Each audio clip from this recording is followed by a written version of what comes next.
você tem que pensar em todo o contexto histórico e social que levou aquilo dali. E aí, como você reverte todo um fator cultural que resultou naquilo. Sim. Porque, vamos lá, o moleque, ele tá no tráfico e ele, muitas das vezes, ganha menos do que ele ganharia como trabalhador de carteira assinada. Menos? Menos, real, menos do que um salário mínimo. Só que ele é alguém. Ele é reconhecido. Ele é reconhecido. Ele manda na favela. Ele vai pegar as meninas que ele não teria condição de pegar como trabalhador. Se ele fosse o certinho. Ao ponto de eu já ouvir de um moleque que a gente prendeu, algum tempo depois ele estava na rua. 6 meses depois ele já estava na rua de novo. E a gente, fulano tá solto já. E às vezes a gente aborda porque o cara é solto e na sequência, assim que ele foi solto, já berra um outro de mandado de prisão contra ele. Então ele sai, aí o juiz decreta uma nova prisão sobre ele de uma outra situação. Sim. Então ele sai, a gente aborda... Você tem que abordar de novo. Aborda de novo e ele volta pra cadeia. E isso deve ser desesperador, né? É bizarro. Isso deve ser... Eu lembro, sem querer te interromper, segura essa história, só pra eu fazer um comentário. Eu lembro uma vez, eu sou de Sorocaba, e aí eu lembro que teve um caso lá, não vou lembrar quantos anos atrás, mas na saidinha, um estuprador tava no direito lá, por bom comportamento, que eu nunca vou entender isso de bom comportamento da cadeia, que o cara faz merda aqui fora, aí porque ele não mata ninguém lá dentro, aí... Exato. Quê? Tá doido, isso não faz o menor sentido. Mas enfim, ele saiu, e aí na saidinha, ele estuprou e matou uma menina. Então, cara, eu fico imaginando assim, não só a família dessa nova vítima, mas da outra. É tipo assim, caralho, já fez comigo, mas ninguém tinha que passar por isso. Foi uma luta pra conseguir prender essa pessoa. E aí, numa nova oportunidade, outra família está passando por aquilo que a gente tá passando. Eu fico imaginando a loucura que deve ser pra vocês, assim, meu Deus, quantas vezes a gente vai ter que dizer que esse cara age assim pra que levem a sério, sabe? É muito doido isso. E aí, o problema desse moleque foi que ele virou pra mim e falou assim, não, chefe, tô tranquilão, virei cuzão. O termo foi esse que ele usou, virei cuzão. O que ele quis dizer? Assinei a carteira e tô trabalhando. Aí, o problema é o seguinte, beleza, a renda dele aumentou. Só que quando ele vai vendo a perspectiva de vida dele, ele vai falar assim, pô, cara, beleza, eu tô tranquilo aqui e tal, mas, pô, irmão... Eu sou um merda. Eu sou um merda. Porque o problema é que quando você leva pra esse moleque... Que loucura, né? A possibilidade de ascensão social pra ele é jogador de futebol, cantor de funk ou traficante. Se você pergunta pra ele, pô, cara, você pode ser juiz. Você vai lá, faz um vestibular, entra na faculdade. Existem esses caminhos, mas o problema é que ele sequer sabe que existe esse caminho. E é mais demorado. E é muito mais demorado. É custoso. Tem menos oportunidade. Se a pessoa tem que se esforçar 3 vezes mais, custoso. E aí ele vê... E aí algumas pessoas falam assim, era falta de oportunidade. Não, cara. Não era falta de oportunidade, porque os pais trabalhavam. Ele teve um exemplo em casa. Pai trabalhador, mãe trabalhadora, só que ele olhou e falou assim, eu não quero passar 30, 40 anos igual meu pai, cara, trabalhando essa carga. O problema é que ninguém falou pra ele que existe um caminho diferente. Entendeu? Que existe um caminho diferente. Então, não é por dinheiro. Porque ele não ia conseguir se sustentar. Porque a família... Você chega na casa desse moleque e os pais falam assim, cara, eu fiz de tudo por ele. Eu queria pagar a escola, tentei pagar cursinho e tal. E esse moleque não quis. É isso que eu ia falar. Muitos vídeos assim na internet. Eu entendo quando o moleque ele nasceu de um casal de cracudo na rua. Ele já nasceu debaixo de uma marquise. Os pais viciados. Esse moleque, ele realmente nasceu... Zero conceito de nada. Agora, o cara que tá na favela traficando, ele, em geral, ele teve um bom exemplo de pai e mãe. Que ele vê o trabalhador comum como um demérito. Isso aí. O problema é que é um demérito. Entendeu? E essa construção... Aí, como é que você vai desfazer isso? Aí você pega funk... A nossa educação não foi feita pra gente se dar bem.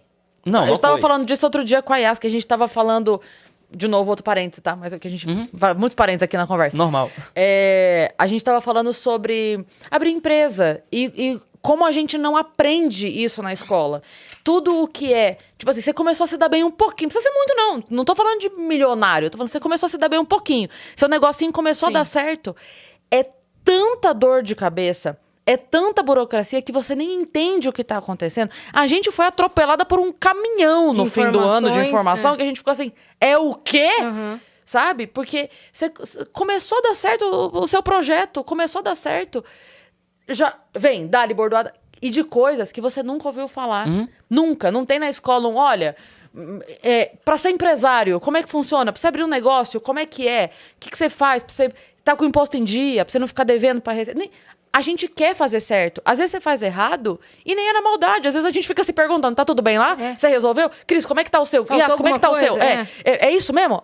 Fecha o negócio, a gente veio. A Yas fechou o imposto de renda, ela veio. É assim, né? Era só isso? O meu foi assim falaram também. que tava certo, tipo.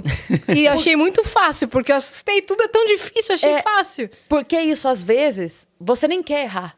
Mas você é levado ao erro de uma forma porque é tanto a coisa que você nunca ouviu falar. Então, isso que eu tava falando, assim, a gente não é feito pra dar certo. Não. Porque quando você começa a dar certo, é só paulada na tua cabeça. E assim, a coisa tão... E aí a gente tem 2 aspectos.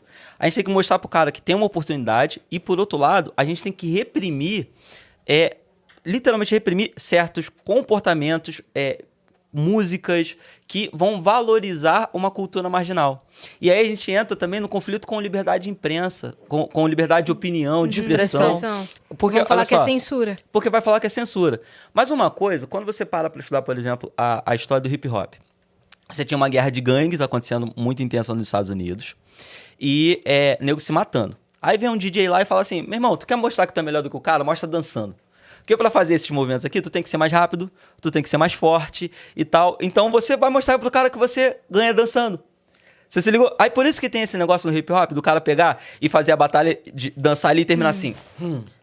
Tipo, de como se fosse um confronto. Um duelo. Mas é porque era um duelo entre gangues que aí saiu da porradaria pra dança. Sim. Isso foi uma desconstrução social que foi acontecendo ali pra tentar acabar com essas guerras.